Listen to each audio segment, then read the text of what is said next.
Con su permiso, señor presidente, buenos días. Es importante para entender por qué en México no somos como un país europeo y por lo tanto tenemos que desarrollar nuestras prácticas y nuestros procesos para atender el suministro de energía eléctrica a nivel nacional. Este mapa es muy interesante, aunque cuesta trabajo distinguirlo, pero se puede conseguir en tamaños mayores.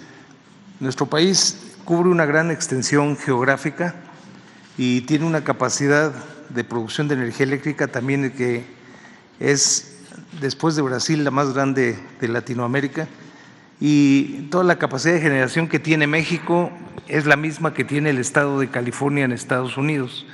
Por eso, a pesar de que compartimos clima y algunas costumbres, los problemas del sistema mexicano son diferentes. En México, el sistema que tenemos creció a base de pequeñas empresas regionales que fueron creciendo y después interconectándose por motivos económicos cuando el gobierno federal decidió universalizar la distribución de energía eléctrica.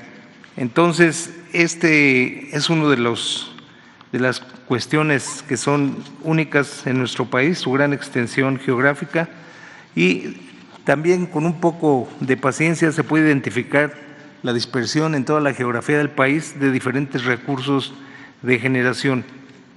De manera que en México, a diferencia de otros países desarrollados, nosotros sí dependemos mucho de nuestras redes de electricidad para poder llevar energía de los puntos donde tenemos exceso de energía hacia donde se consumen cotidianamente. Es la importancia de este sistema, que cuenta con alrededor de 100 centrales de suministro de energía eléctrica y unos 116,000 kilómetros de líneas de alta tensión para hacer esta transmisión de energía. La siguiente, por favor. Esta gráfica es interesante porque muestra las demandas máximas en las diferentes regiones del país, no coincidentes. Quiere decir que hay diversidad en el comportamiento del consumo en general, pero sobresale la zona metropolitana de la Ciudad de México, que se ve ahí en rojo, con una demanda máxima de alrededor de 9,000 megawatts, la zona metropolitana de Monterrey con alrededor de 6,000, y ahí se ven todas las zonas urbanas y semiurbanas del país que consumen energía eléctrica en forma apreciable. Como ustedes saben, actualmente tenemos, cuando hablamos de promedios nacionales, hay que tener cuidado porque tanto la península de Baja California como la península de Yucatán crecen muy por arriba del promedio nacional debido a la actividad turística, y actualmente hay presión en el Bajío y en la frontera por el fenómeno del nearshoring. Entonces, el control de un sistema como el mexicano requiere de habilidades autóctonas en México, y eso es lo que se ha ido desarrollando, y por ese motivo se creó el Centro Nacional de Control de Energía, que en su inicio perteneció a la Comisión Federal de Electricidad, y cuando se establece el mercado de electricidad en México para liberalizar, como se le llamó al fenómeno de privatización, se forma este Centro Nacional de Control de Energía como organismo público descentralizado a cargo de diferentes funciones para llevar adelante lo que todavía son responsabilidades del Estado mexicano de acuerdo a nuestro marco legal, que es la planeación y el control del sistema eléctrico nacional. Entonces, en esas dos actividades es central la actividad del Centro Nacional de Control de Energía. Mi tercera transparencia y última es la siguiente. Aquí se muestra qué es la función del Centro Nacional de Energía. Como se menciona ahí, contamos con una plantilla de alrededor de 1,450 personas en 11 centros de trabajo en diferentes lugares del sistema, o mejor dicho, de nuestro país, que llevamos la carga de diferentes funciones. Cuando nació el Centro Nacional en México, debido a la interconexión de diferentes regiones del país, la tarea del Centro Nacional de Control de Energía fue controlar el sistema eléctrico mexicano Para controlar un sistema eléctrico hay diferentes dispositivos automáticos. También ahora nos apoyamos mucho en sistemas informáticos y muy poco es lo que puede hacer la actividad humana con este sistema cuando el sistema ya está funcionando. Entonces, mucho del trabajo tiene que ver con los estudios preventivos, con la instalación de automatismos para lograr el control de un sistema complejo como es el sistema mexicano. Esa era una actividad de la Comisión Federal. Ahora en este organismo público descentralizado la llevamos adelante. Con la emergencia del mercado eléctrico mayorista en México, que como ustedes saben fue decretado en el año 2013 y se empezó a instalar en el 2014, también somos los responsables de operar el mercado eléctrico de México. Aproximadamente se hacen transacciones de energía entre entes privados y entes de gobierno por alrededor de 1,750 millones de pesos diarios. Entonces manejamos mucha energía y manejamos mucho dinero en el mismo centro. Después también nos fue delegada la responsabilidad que eufemísticamente se le llama garantizar el acceso abierto y no indebidamente discriminatorio a las redes nacionales de transmisión y distribución. Realmente lo que hacemos es administrar los accesos de nuevas plantas y de nuevos centros de consumo, teniendo en cuenta el desarrollo del sistema y tratando de evitar perjuicios con la gente que ya está recibiendo el servicio eléctrico y que se lleve en forma ordenada el acceso de nuevos agentes. Y finalmente también nos fue delegada el realizar la planificación de la ampliación de las redes de transmisión y las redes generales de distribución que tienen impacto en el mercado eléctrico. Muy importante observar que no se menciona la planeación de la expansión de la generación, que algunas veces se pensó, o así nos convencieron, de que era el mercado el que iba a ir normando cómo iba a crecer este mercado que se iba privatizando de la generación de energía eléctrica. En este sentido, entonces, el Centro Nacional de Control de Energía tiene la responsabilidad de garantizar el suministro de energía eléctrica, echando mano de todos los recursos con los que se cuenta, y todos los días recibimos la información de la Comisión Federal de Electricidad, de los diversos agentes privados que participan en el mercado mexicano, y somos los responsables de garantizar la seguridad del sistema eléctrico nacional. Entonces, es muy importante porque nosotros también, por reglamentos y leyes, tenemos la responsabilidad de determinar cómo mantener los balances entre la variación de la carga y la disponibilidad de la generación, y cuando prevemos algún problema potencial podemos notificar que hay alguna alerta que puede ser de ámbito local o puede ser de ámbito nacional. Las reglas que nos tenemos impuestas no discriminan entre atender la gravedad de los eventos, simplemente notificamos que hay una alerta. En comunicaciones directas, los agentes que pueden ser perjudicados son notificados de que hay un problema potencial. Son, como se ha mencionado muchas veces aquí en esta conferencia mañanera, alertas que son como los focos amarillos de los semáforos. Hay que tener cuidado, pero todavía se puede mantener la normalidad del sistema, y pasamos a una emergencia cuando ya estamos afectando consumidores por la falta de fluido eléctrico, que puede ocurrir en cualquier momento del día, en cualquier estación del año, porque por la extensión del sistema mexicano está sujeto a la posibilidad de eventos como la salida de plantas. El huracán Otis fue una muestra gigantesca del impacto que tiene la naturaleza sobre el sistema eléctrico, y así sucesivamente.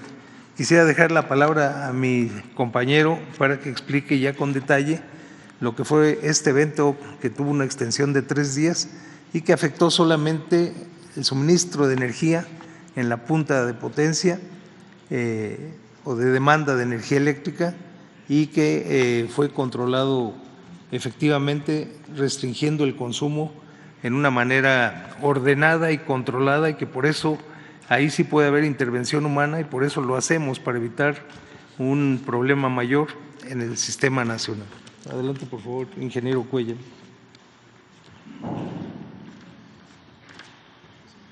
Buenos días. Con su permiso, señor presidente.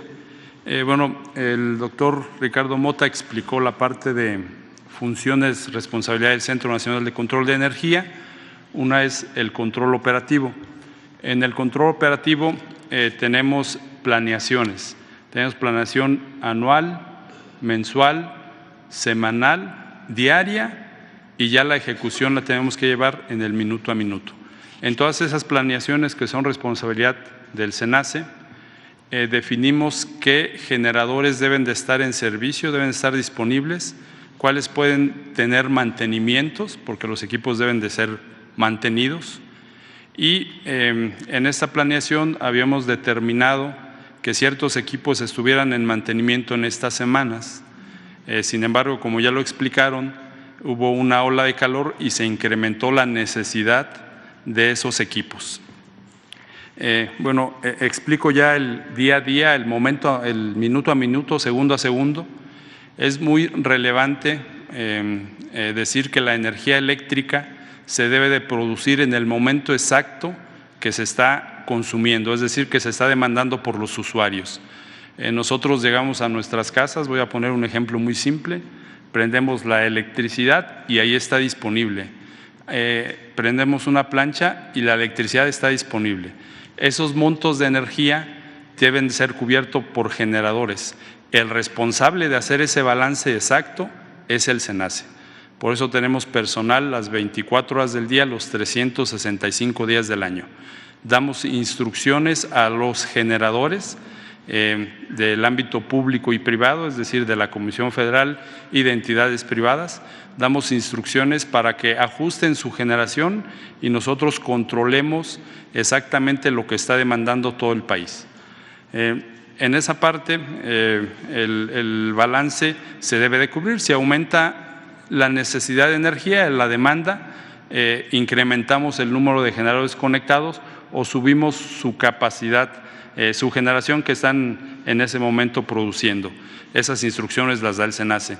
Si la demanda disminuye, tenemos que disminuir la producción de energía para mantener siempre el balance exacto. Esa es una premisa. Hay momentos en el que si no nos alcanza toda la generación que está considerada, la única forma de hacer el balance es disminuyendo la demanda, es decir, afectando usuarios de energía eléctrica, porque ya no hay balance, ¿verdad? En ese momento ya no hay más capacidad de generación. Dentro de las reglas normativas y análisis que hacemos, hay un 6% de reserva que tenemos en todo momento.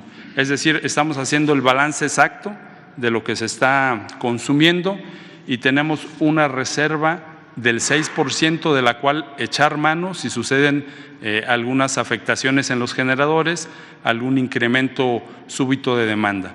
Ese 6% siempre lo mantenemos.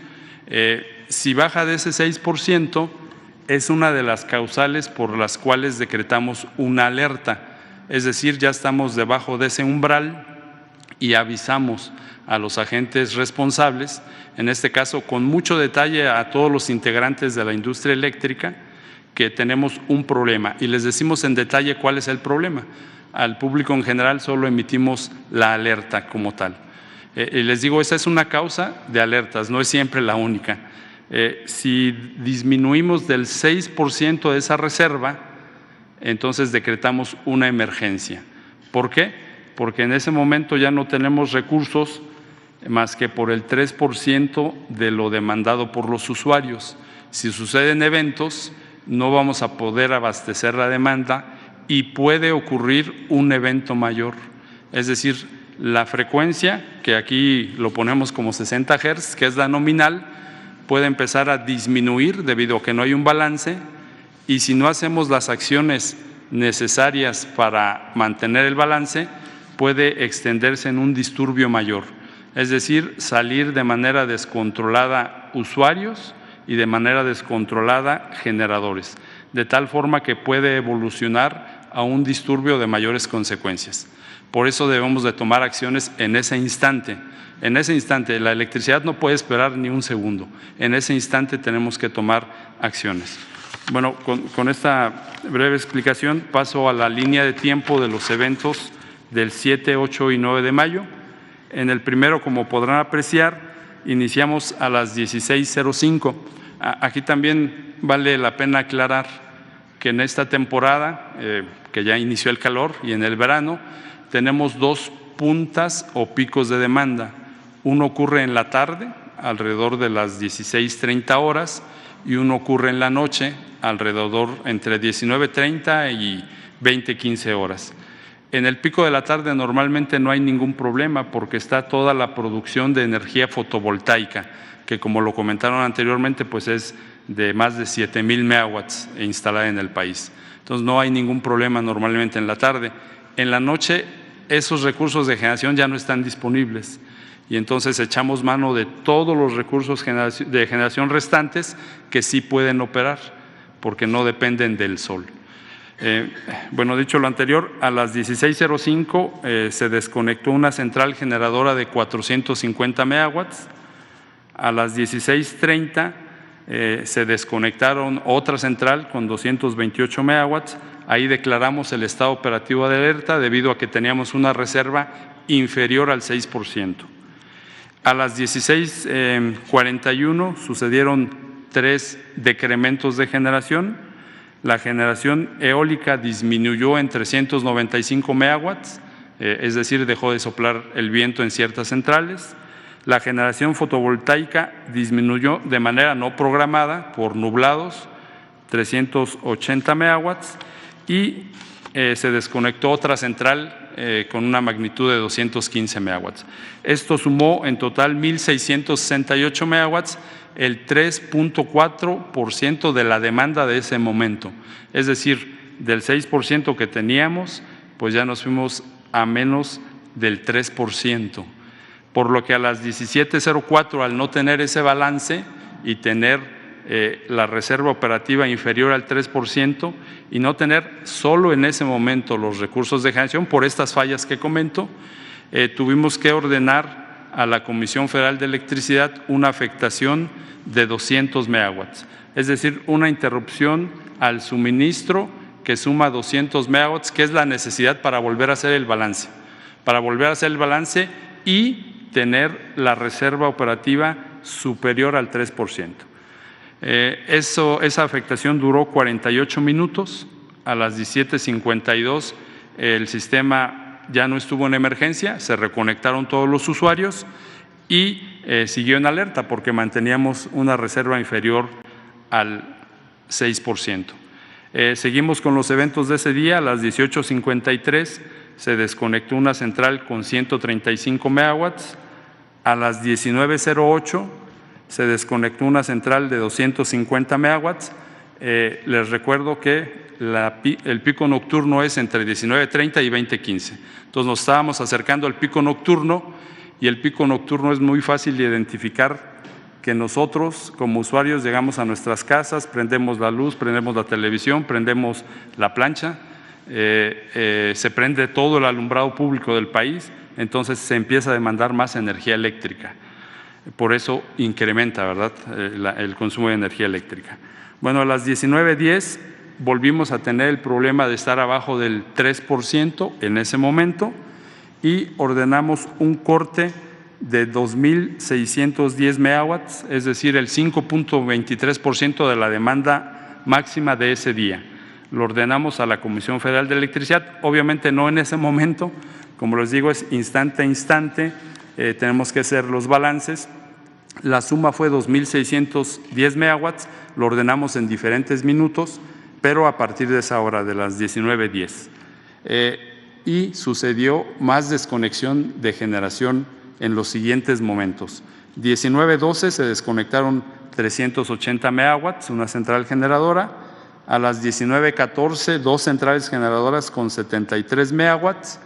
A las 19:18, otra central generadora con 356 megawatts. A las 19:22, otra central generadora con 203 megawatts. y a las 19:31 una central generadora más con 105 megawatts. En total, se desconectaron a partir de las 18:53 1,502 megawatts, que sumados con los de la tarde fueron 3,170 megawatts. Más del 6% de la demanda máxima de ese día se desconectaron en ese corto periodo de tiempo. Es el motivo de las desconexiones de carga para mantener el balance. Recuerden que tenemos que mantener el balance para no ocasionar un disturbio mayor y afectar al resto del sistema interconectado. Es decir, se afecta un porcentaje el que se requiera para no afectar la totalidad del sistema eléctrico que siguió funcionando con normalidad. La demanda máxima en ese momento se presentó a las 19:36 y su valor fue de 49,908 megawatts en el sistema interconectado nacional que mostró ya en diapositivas anteriores el doctor Ricardo Mota.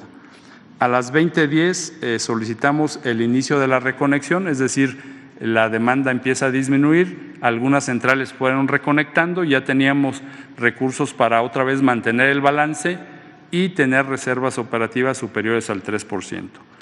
Y finalmente a las 23:10 salimos de la emergencia y regresamos al estado operativo de alerta, porque todavía tenemos la reserva inferior al 6%. Esto fue 240 minutos en donde en diferentes tiempos estuvieron haciendo las afectaciones y la recuperación de los mismos. Continuó con el siguiente día, el día 8 de mayo. En el primer minuto ya tuvimos condiciones para declarar estado operativo normal, ya teníamos la reserva operativa superior al 6%. Ese día seguimos con normalidad hasta las 14:46 horas que volvimos a tener una reserva inferior al 6%.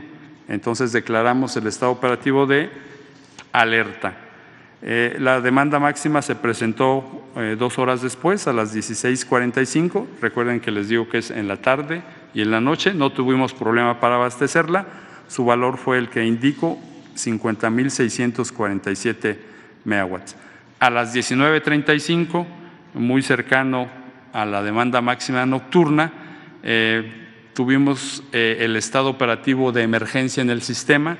La reserva operativa ya era de 1,66%, muy baja, y la frecuencia que les comenté anteriormente, que debe de estar en 60 Hz, ya estaba en 59,82. O sea, ya había un desbalance en el sistema que si no tomamos acciones, la frecuencia sigue disminuyendo y se desconectan de manera descontrolada centrales generadoras y por ende usuarios hasta poder evolucionar a un disturbio, un colapso total del sistema. Que esa es nuestra función, no permitirlo, hacer las acciones cada minuto, cada segundo del día para no permitir que el sistema eléctrico sufra una afectación mayor.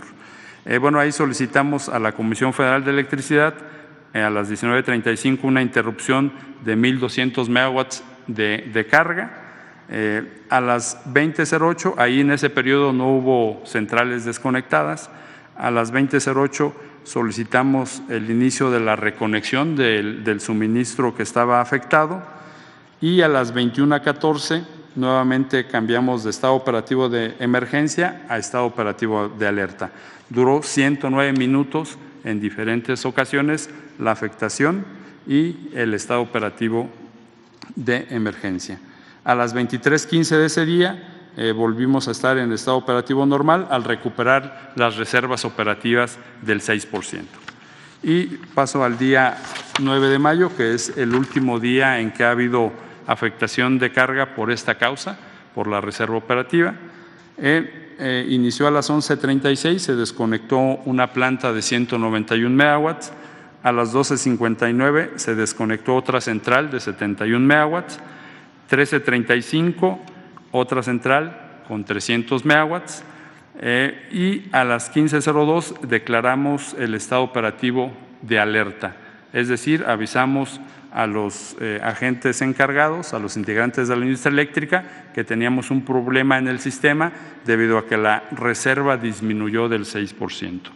La demanda máxima de ese día se presentó a las 16:53, 50,697 en la tarde, sin ninguna restricción. Nuevamente sufrimos de una desconexión de una central a las 17:04, a las 18:47 volvemos a estar en emergencia el sistema interconectado debido a que disminuyó la reserva operativa al 1.9%, debajo del 3%, y a partir de las 19:17 horas solicitamos nuevamente a la Comisión Federal de Electricidad que disminuyera el suministro en 1.350 megawatts a usuarios para mantener el balance carga-generación y no afectar a todo el sistema. A las 19:26 se desconectó otra central generadora de 221 megawatts. A las 20:25 teníamos condiciones para iniciar la reconexión de los usuarios desconectados. Solicitamos a la CFE así hacerlo a las 20:25. Todavía sufrimos 2 desconexiones más, una a las 20:47 de 171 megawatts y una a las 20:54 de 14 megawatts. La desconexión total de ese día de generación fue 1.268 megawatts, un poquito inferior al 3% de la demanda. Finalmente, a las 22:16, el SIN cambió a estado operativo de alerta al tener condiciones superiores al 3%, es decir, duramos 179 minutos en los cuales se afectó en diferentes momentos y en diferentes montos el suministro a usuarios.